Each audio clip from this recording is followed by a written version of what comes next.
les a permis de continuer et accomplir ce que Dieu les a appelés à accomplir. Pour l'avoir possédé, les anciens ont obtenu un témoignage favorable. Je ne sais pas pour vous, mais je sens de plus en plus un cri dans mon cœur qui dit « Je voudrais avoir un témoignage favorable ». C'est bien d'être un chrétien gentil, on est gentil avec les gens, on est poli, et quelque part c'est normal, c'est bien. Mais avoir un témoignage favorable, c'est également avoir la foi en Jésus. Lui fait confiance, même quand ça va nous coûter quelque chose. Et là on dit aïe, parce que dans notre monde occidental, dans le 21e siècle, et peut-être depuis le début du temps, parce qu'on est né avec une forme d'égoïsme, on cherche notre propre bien-être, ce qu'on veut, ce que je veux, je vais faire ce que je veux. Quand quelque chose va nous coûter, quand il y a un sacrifice à faire, un prix à payer, là c'est différent. C'est sympa d'avoir la foi pour louer le Seigneur, adorer, de chanter, mais d'accomplir sa volonté quand ça va nous coûter quelque chose. Là, c'est un autre niveau de foi. Et pour l'avoir possédé, les anciens ont obtenu un témoignage favorable. Nous voulons avoir un témoignage favorable, pas devant les hommes, devant Dieu. Témoignage favorable. Est-ce que tu peux mettre le diapo suivant, s'il te plaît, qui est le verset 6, Hébreux 11, verset 6. « Or, sans la foi, il est impossible de lui être agréable, car il faut que celui qui se proche de Dieu croit que Dieu existe et qu'il est le rémunérateur de ceux qui le cherchent. » Nous également, nous avons pour ceux qui ont confessé leur foi en Jésus, on a exercé dans quelque sorte, on ne s'est pas vraiment exercé, mais en participant aux tables du Seigneur, c'est une affirmation de notre foi. Et cette foi de croire qu'il existe et qu'il nous aime, il est le créateur de l'univers, il est l'origine, source de la vie, il nous a donné la vie. Avant la création du monde, comme j'aime dire, même avant la création de l'univers, on est conçu dans l'Esprit de Dieu. Il nous a vus, même avant d'avoir créé la terre. Rien, ton existence ne lui est pas échappée. Il n'a pas dit « Oula, tiens, Aurélie, je ne savais pas que tu étais là. » Non. Bien avant, il nous a vus. Actes chapitre 17, les limites, les bornes de nos habitations et les périodes, il a fixé.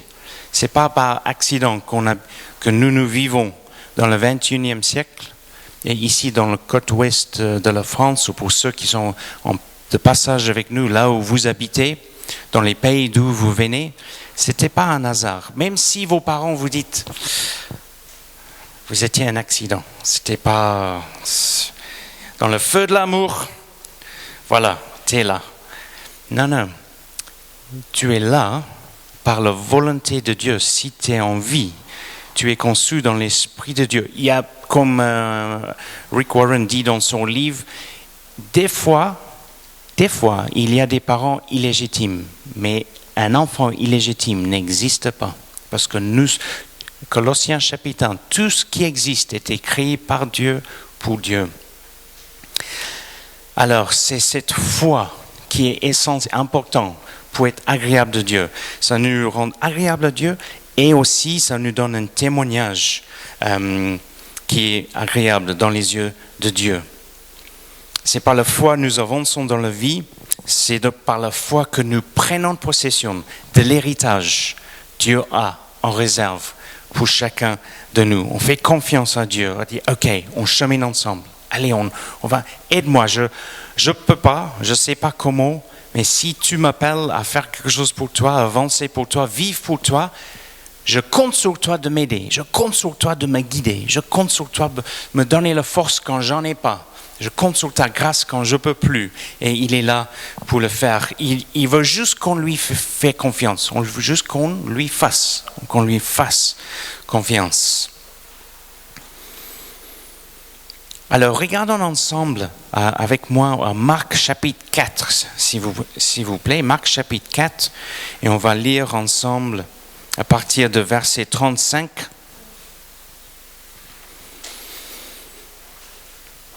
Marc chapitre 4, verset 35.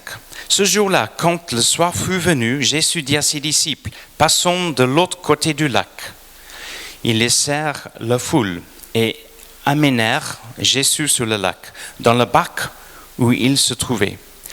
D'autres bateaux les accompagnaient. Or, voilà qu'un vent très violent se mit à souffler. Les vagues se jetaient contre le bac, qui se remplissait d'eau. Lui, à l'arrière, dormait, la tête sur un coussin. Les disciples le réveillèrent et lui crièrent.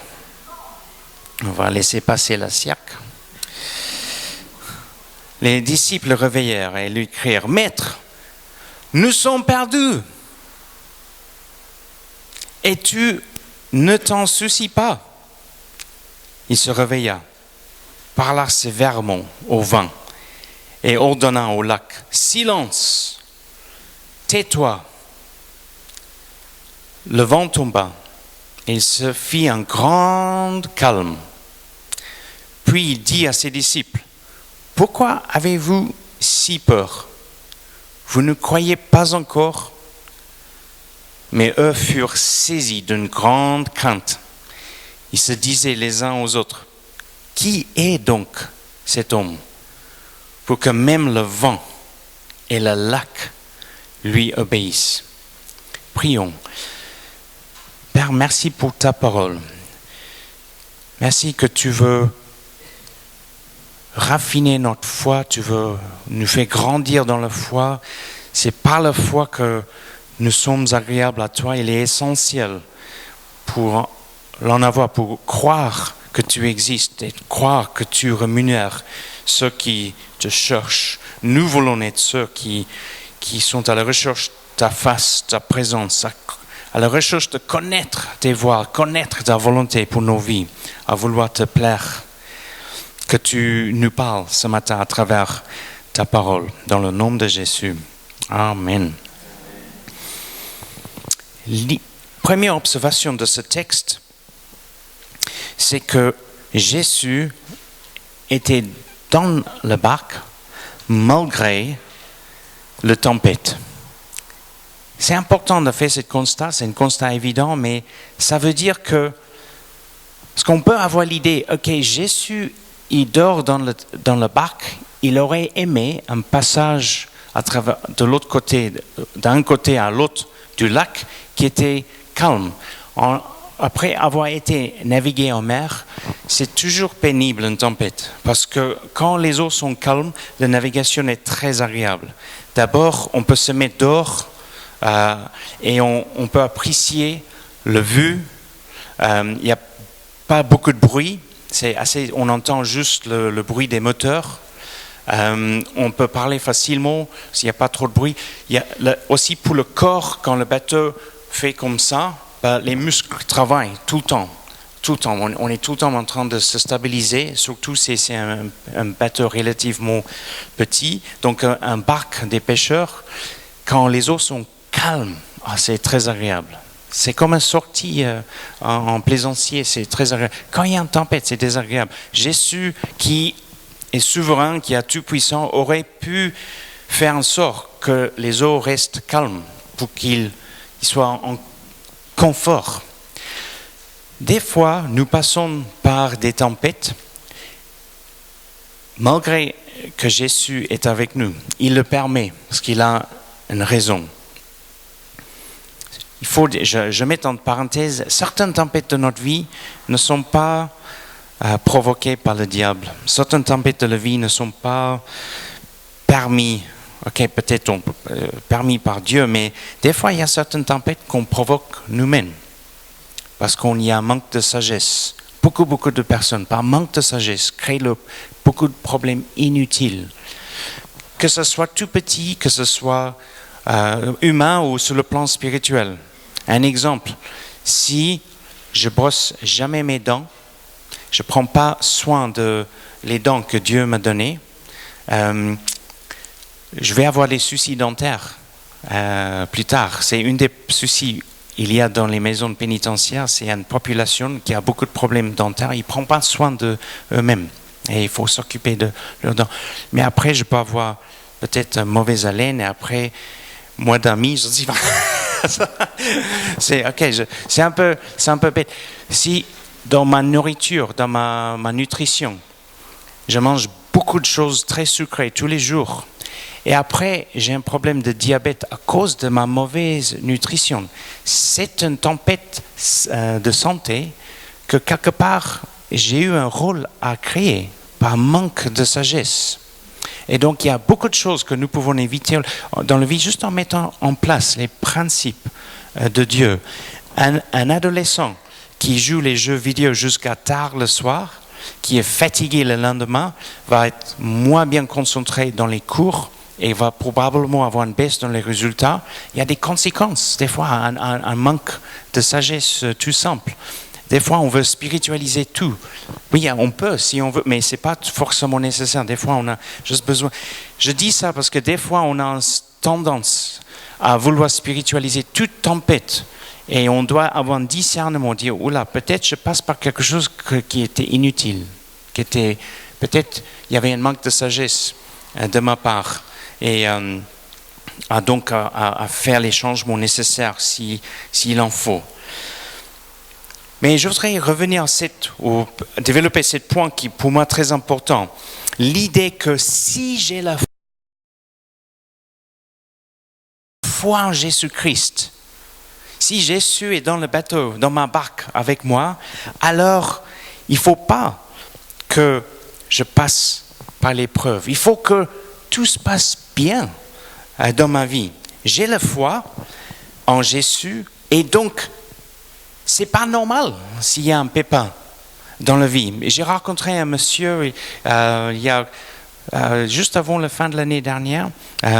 J'étais invité pour un défilé à la gendarmerie par les promotions précédentes et j'ai rencontré un des frères d'une des filles qui me parlait pendant il y avait le verre d'amitié. Il me disait: waouh, je sais maintenant que Jésus veut juste que je sois riche. Il veut que je sois riche. Il faut juste que je le proclame, que j'en prie. Et j'ai eu une révélation. Maintenant, je vais être riche. Je dis, vous savez, si Dieu nous bénit, alléluia, alléluia, parce que Dieu a béni. Bibliquement, on sait dans la Bible, beaucoup de personnes. Mais Jésus est devenu pauvre pour que nous soyons riches. Et cette richesse, ce sont des richesses spirituelles. La richesse du monde, si Dieu nous le bénit, et il fait fructifier le travail de nos mains, alléluia. Si vous êtes auto-entrepreneur, chef d'entreprise, et il y a une bénédiction sur votre travail, alléluia. Cet argent peut être semé dans le royaume de Dieu. Je suis en train de lire la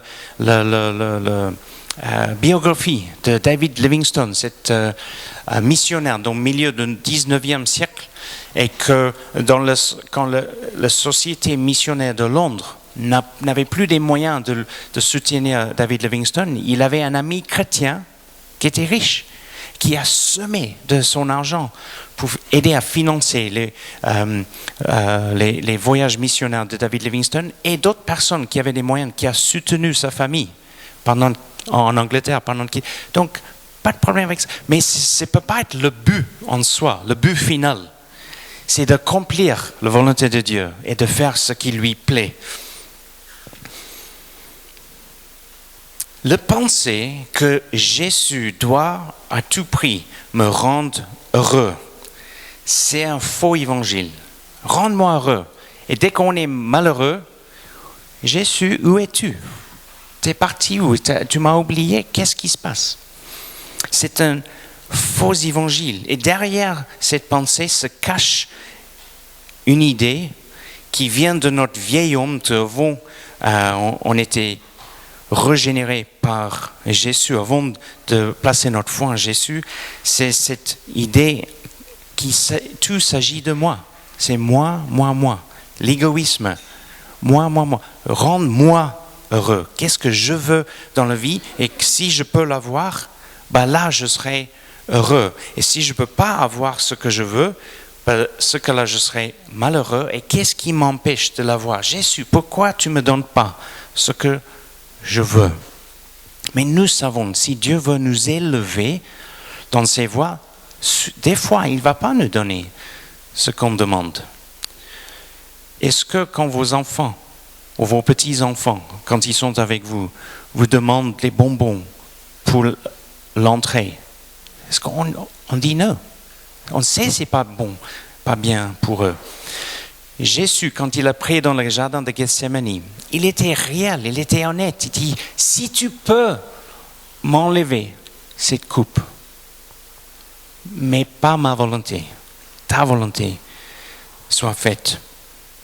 Ça, c'est la maturité spirituelle face à des épreuves ou les tempêtes.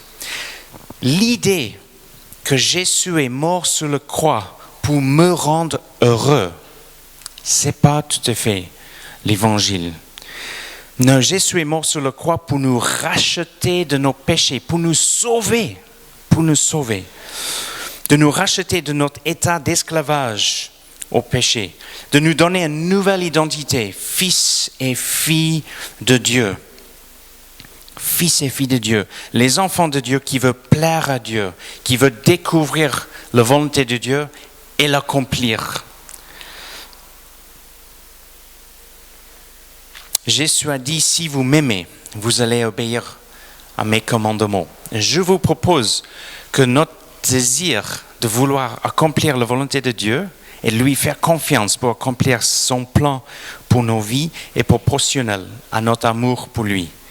Le chrétien qui a la foi en Jésus, qui a le salut, qui a le pardon de ses péchés, mais qui est préoccupé avec son propre vie, préoccupé avec ses propres projets, il y a peut-être un manque de connaissance des Écritures, peut-être un manque de foi, peut-être un manque de maturité spirituelle, mais peut-être aussi un manque d'amour pour Dieu. Parce que si on aime Dieu, on va tout faire pour lui plaire. Et la preuve de cet amour pour lui va juste être évidente dans notre témoignage que les anciens, on a lu en Hébreux, chapitre 11, les anciens avaient un témoignage favorable. Ils faisaient confiance à Dieu, même s'ils allaient l'écouter. Noé, je t'appelle à bâtir un arche. Fais-moi confiance, il y aura une inondation mondiale. Fais-moi confiance, bâtis cette arche. Ton salut est lié. Le salut pour toi et tes enfants est lié à cette arche. Comment est-ce qu'on a pu ridiculiser Noé et ses fils? Année après année, de bâtir un arche quand il n'y avait pas d'eau là. Il n'y avait pas de pluie encore. Noé, mais tu as perdu la tête. Ridiculisé. Et vous, est-ce que des fois vous êtes ridiculisés? Est-ce que des fois nos jeunes sont peut-être des fois ridiculisés pour leur foi? Mais on garde confiance en Dieu. On garde confiance en Dieu. Même si ça nous coûte, Seigneur, tu as payé le prix de mes péchés. Je t'aime. Et parce que je t'aime, je veux faire ce qui te plaît dans la vie. Le salut est gratuit. Nous l'avons entendu dans les prières ce matin. La grâce de Dieu. On ne peut rien faire pour faire en sorte que Dieu t'aime plus. Tu ne peux rien faire pour qu'il t'aime moins. Mais on peut faire des choses qui lui plaisent. On peut faire des choses qui lui déplaisent. Un non-converti que je visite dans la maison d'arrêt, qui a fait des choses terribles, Jésus l'aime autant qu'il t'aime toi ou qu'il m'aime. Et son désir est que tous parviennent au salut. C'est ça son amour. Il nous a aimés le premier. Il laisse les 99 pour venir, aller chercher celui qui est perdu. La grâce de Dieu est gratuite. On l'obtient par la foi, par le moyen de la foi. Mais là, on est sauvé par la grâce, c'est gratuit, on ne peut rien faire pour le mériter. Mais une fois sauvé, Dieu va nous appeler à accomplir un certain nombre de choses pour lui. Et un principe universel dans le royaume de Dieu, c'est le principe d'être fidèle avec les petites choses. Si ce qu'il t'appelle à faire, c'est tout petit, tout simple, être fidèle dans ça. Juste être fidèle. Parce que si on est fidèle dans les petites choses, il nous donne davantage. Donc au début, Dieu va dire, ok, tu as placé ta foi en moi, tu veux que je sois ton sauveur et ton Seigneur, fais-moi confiance, passe par les eaux de baptême. C'est important. Ça symbolise quelque chose de cet renouveau. On est né de nouveau. Ok, je passe par les eaux de baptême. Et maintenant c'est juste maintenant, fais-moi confiance. Passe du temps dans ma présence. Matthieu 7, 6. Allez dans ta chambre, ferme la porte et prie. Et ce que tu fais en secret, le Père le voit, il rémunère ce qu'on fait en secret. Juste le temps calme. C'est comme le chrétien qui dit « Je veux conduire la louange, je veux prêcher, je veux être responsable de corps de Dieu, je veux être responsable de ci, je veux faire ci, Ok, où en es-tu dans tes cultes personnels? Est-ce que tu peux être fidèle avec ce moment, avec le Seigneur, sans être sous la loi? C'est pas une loi, c'est pas sans être du style si on ne fait pas ça. Non, juste est-ce qu'on peut être fidèle avec les petites choses que Dieu nous donne? Est-ce qu'on fidèle dans notre mariage, dans notre façon de s'occuper de notre époux, notre épouse, fidèle dans la façon que nous occupons de nos enfants, fidèle au travail, que nous rendons une qualité de travail qui est un bon témoignage là où nous travaillons, etc. Le salut est gratuit, mais des fois, de suivre Jésus par la foi, des fois, ça va nous coûter quelque chose. Des fois, ça va nous coûter quelque chose. Et quelque part, si je un mini témoignage de ça, je vous ai parlé de Douglas Yates, l'ami que j'ai rencontré à Strasbourg, l'Américain, que la veille de nos examens,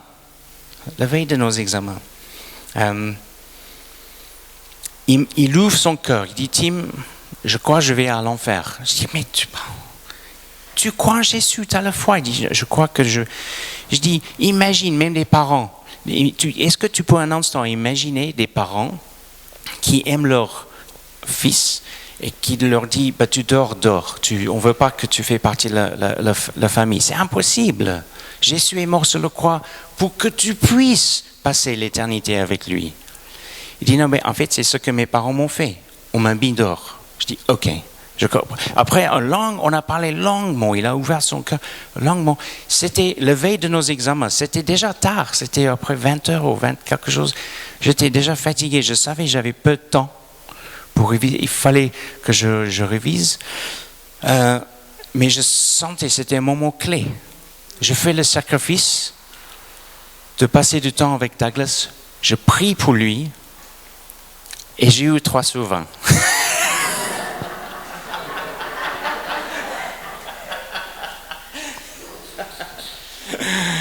Il y avait tirage au sort, 3 sujets. Je tire le sujet pour lequel je n'avais pas le temps de réviser. Les 2 autres, j'avais bien révisé. Il manquait juste le temps de réviser. C'est le 3e sujet, 3 sur 20. Mais la grâce de Dieu, c'est bien, 3 sur 20. Tu as le don de l'encouragement, Claudie. Ça, c'est l'optimisme, plus. Mais la grâce de Dieu, et qu'avec les autres examens, j'ai eu un moyen de 12. Ça a pu, avec les autres, ça c'est la grâce de Dieu. En plus, le sujet où j'ai 3 sur 20, ça m'intéressait pas trop. En plus, c'était moins important que peut-être les autres. Mais ce qui était très encourageant, c'est que j'ai eu un appel téléphonique de Douglas. Je l'appelais pour dire « Hey Douglas, est-ce que tu as eu ton DU? C'était quoi ton note? C'est bien passé ?» Et en fait, j'ai dû laisser un message parce que lui, il était dans la maison d'arrêt, dans une prison à Paris. Et donc, il m'a rappelé et mon téléphone était sur répondeur, donc il laisse le message. Et il m'a dit, et je le partage ça en toute humilité, vraiment, tout honneur à Dieu. Je vous partage ça juste parce que ça colle dans ce que je vous partage. Il y avait une prix à payer, il y a un sacrifice à faire, et Douglas me dit, Tim, le moment que j'ai pu passer avec toi, ce moment où on a pu échanger, c'était le moment fort pour moi dans cette semaine à Strasbourg. Le Seigneur a pu utiliser ce moment. Et Dieu veut vous utiliser, nous utiliser, à toucher les vies des gens avec qui on rentre en contact et le Saint-Esprit va ouvrir une porte. Et ça peut être tout simple. Jésus a dit, si on donne juste un verre d'eau à quelqu'un, il y a une récompense. Ça peut être une parole d'encouragement, ça peut être un partage, ça peut être est-ce que je peux te ramener chez toi? Est-ce que tu vas pas trop bien? Est-ce que t'as pas de voiture? Est-ce que je peux te chercher pour t'amener à l'église? Peut-être ça veut dire aller c'est pas sur votre chemin. Ça coûte quelque chose. Les jeunes sont venus à l'église pour répéter les chants. Il fallait être là tôt. Ils étaient là à 9h20. C'est un petit prix à payer, mais ça coûte quelque chose. Pour avancer dans la foi avec le salut est gratuit. La grâce, on obtient par la foi.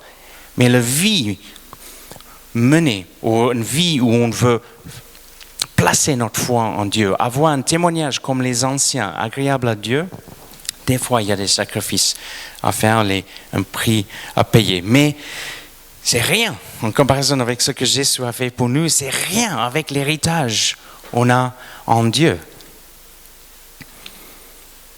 Deuxième observation, l'épreuve révèle notre foi. Pour les disciples, ça révélait plutôt qu'ils n'en avaient pas. Avant on les juge, c'était un peu le début de leur temps d'apprentissage et d'apprendre tout ce que Jésus était avec eux 3 ans. Il y avait encore plein de choses à apprendre. On voit, Max a fait référence à cette présence de l'Esprit sur le vie des disciples après, dans les actes, suite à l'ascension de Jésus. Ce n'étaient pas les mêmes hommes. Et j'ajoute que des fois dans l'épreuve, moi, j'ai pas de foi. Des fois, j'ai peut-être de 0 à 10 de la foi dans certaines épreuves. Des fois, j'ai le sentiment juste d'avoir 0,25. Même pas à moitié de 1, juste 0,25. Mais avec ce petit bout de foi, je tiens, je dis Seigneur, aide-moi, Seigneur, viens, aide-moi. Aide-moi si tu veux, donne-moi le courage, donne-moi la foi pour te faire confiance, pour avancer. Parce que là, je me sens comme les disciples. Nous sommes perdus. Ils croyaient qu'ils étaient au bord de se noyer. Ils croyaient que c'était fini. Et tu t'inquiètes même pas pour nous, tu dors dans le bateau. Pourquoi Jésus ne s'inquiétait pas? Il savait que ça allait aller. Il savait. Il est en paix, parce qu'il sait ça va aller. On peut lui faire confiance. C'est seulement dans l'épreuve que notre foi monte. C'est comme quelqu'un a dit une fois, un copain m'a dit, des fois les chrétiens sont comme les tubes dentifrice. Il faut les squeezer un peu pour voir ce qu'il y a à l'intérieur. On squeeze un peu. Des fois, la vie nous squeeze un peu. Hein. Et là, on voit ce qu'il y a à l'intérieur. Et on voit, c'est dans la foi qui sort. Ou, comme pour moi, des fois, un manque de foi. Ce qui est génial, c'est que Jésus a permis à ses disciples de passer par cette tempête. Pas pour le but, c'était pas pour les effrayer, mais pour construire leur foi. Parce qu'après que Jésus a calmé la tempête, les disciples ont témoigné de quelque chose, ils ont témoigné la puissance de Jésus. Ils ont vu l'autorité que Jésus a sur le vent, sur le lac. Et à fur et à mesure, ils ont vu pendant ces 3 ans avec lui que Jésus avait autorité sur tout. Il pouvait guérir ceux qui étaient malades. Il pouvait dire aux morts de se relever, comment dit-on, ressusciter des morts, calmer le vent et la tempête. Jésus avait autorité sur tout. Et ça servira à construire leur foi. Est-ce que tu passes par une tempête actuellement? Ma prière, il y a un moment, j'ai prié, je dis Seigneur, enlève un tel de cette tempête. Il y a un tel là qui souffre, il y a un tel là qui souffre, il y a un tel là qui... que tu les enlèves de ces tempêtes, s'il te plaît. Et je crois dans la guérison, et je crois que Dieu veut guérir. Absolument, il n'y a pas de...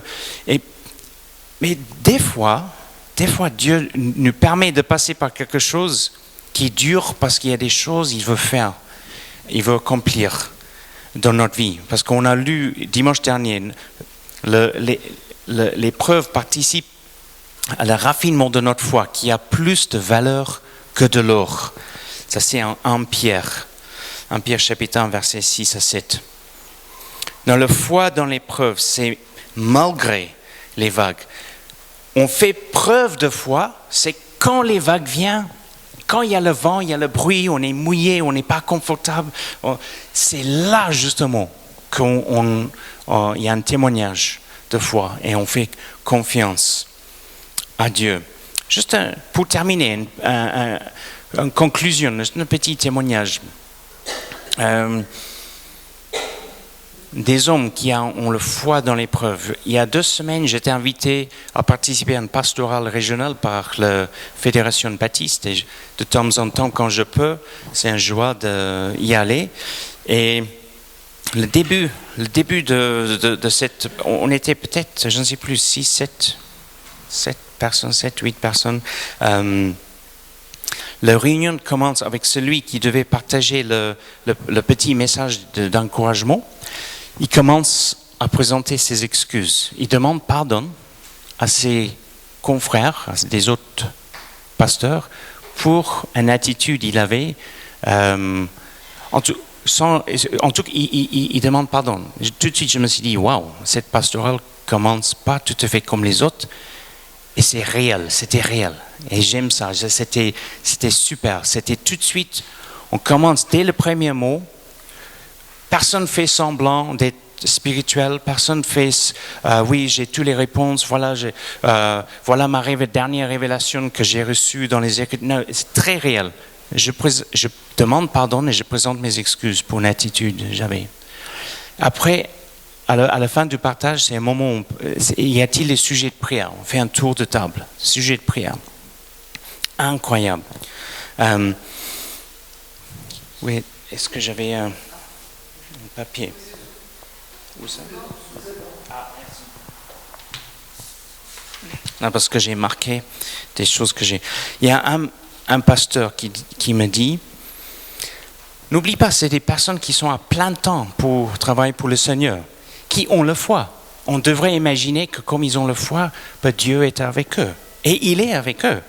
Mon fils est dans la rébellion. Tout ça, je vous donne aucune indication de qui ils sont et vous ne les connaissez pas. Donc je sais, je peux en parler. Mon fils est rebelle contre mon autorité à ce moment. Il est adolescent et il a une mauvaise fréquentation. Prions pour lui. Intercédez avec moi pour lui. Ok, on le fait. Un autre pasteur, notre fille, qui est adulte et qui est maman, est en train de devenir aveugle. Elle a une maladie, elle est en train de perdre la vue. Notre pasteur, notre belle-fille a quitté notre fils, chrétien. Le fils est chrétien, elle a confessé Jésus. Elle quitte ça avec toute la tristesse que ça engendre, que vous connaissez. Un autre pasteur, je me suis senti tellement coupable que je ne faisais pas assez dans l'église, ça m'a amené en dépression. Et au point que j'ai même consulté un psychologue pour en parler. Parce que je ne pouvais pas en parler dans l'église. Donc, allez consulter un psychologue. Et là, ça allait beaucoup mieux, mais des sentiments de culpabilité. Pourquoi je vous partage ça? Parce que les amis, ce sont des personnes qui représentent les foyers, c'est des hommes et des femmes de Dieu qui ont la foi en Dieu, mais qui eux-mêmes passent par différents types d'épreuves, ou leurs proches, c'est peut-être pas directement, mais leurs proches, leur famille intime passent par des épreuves, mais pas pour un instant. Et ça, c'est le témoignage. Il n'y a pas pour un instant. Il y a quelqu'un dans le groupe qui a dit, je démissionne. Je veux plus suivre Jésus. Ou Jésus, où es-tu? Pourquoi tu m'as abandonné? C'était intercède avec moi, prie pour moi, que le Seigneur nous aide à travers cette épreuve. Si le but de la vie, c'est d'être heureux, vous savez, d'être heureux, c'est lié à nos circonstances extérieures. Mais la joie de Dieu, la joie que nous avons en Dieu est intérieure. Quand Paul et Silas sont en prison, ils sont en train de chanter des cantiques. Ce sont eux qui étaient vraiment, en vérité, libres. Et ceux qui, le geôlier, c'était lui qui était emprisonné à cause de ses péchés. C'était lui qui avait besoin d'être sauvé. Et les circonstances étaient tout sauf les circonstances heureuses. Mais ils avaient une joie intérieure qui venait de leur foi en Christ et les promesses que nous avons en Dieu. D'être heureux est très éphémère, mais la joie du Seigneur qui est notre force, dit ça vient à l'intérieur. Et c'est quand Jésus règne dans nos cœurs et nous lui faisons confiance, on peut sentir cette joie même dans l'épreuve. Ok, juste que ce soit clair, je ne dis pas pour un instant que pour être spirituel, il faut aller maintenant chercher les épreuves ou pour grandir dans la foi, allez, on va chercher une épreuve, c'est bien. Non, comme disait Julien au début de son partage, on peut dire actuellement ça va bien. Alléluia, pour cet été, j'espère que ça va bien pour nous tous, qu'on peut profiter de nos vacances, profiter de nos familles. Alléluia. Mais quand il y a un moment où c'est difficile, quand le vent est contre nous et les vagues sont contre nous, quand nous puissions avoir un témoignage de foi, un témoignage comme les anciens avaient en Hébreux chapitre 11. Amen. Je vous invite à vous lever. J'invite les jeunes de s'approcher, on va clôturer notre culte.